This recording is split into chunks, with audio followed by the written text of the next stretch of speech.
But mga sa ilang bit. Hey guys, update lang na ako mo. Nga, pauli na mi. Ganina pa may alas 5 dito sa Sisilex. And tagal mi nakita, tagal mi na amoy. Nahotan mi coins.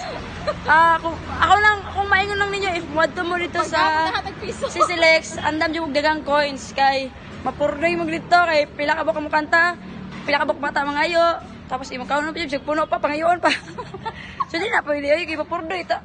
Di ba daw to no nag-on kita sa kilid-kilid no kay moray kaya. So mo lang to guys, dala mo dagang coins. Kilid-kilid ra gani gahila. Naghilang kami sa kilid di pangayoon pa may coins. Nya ugla kay may coins mahatag yung papel. Go. So mo lang to. Ano? Bring your own money mini coins. Yun lang. Bye-bye. That's my tip for today's video. Bye-bye.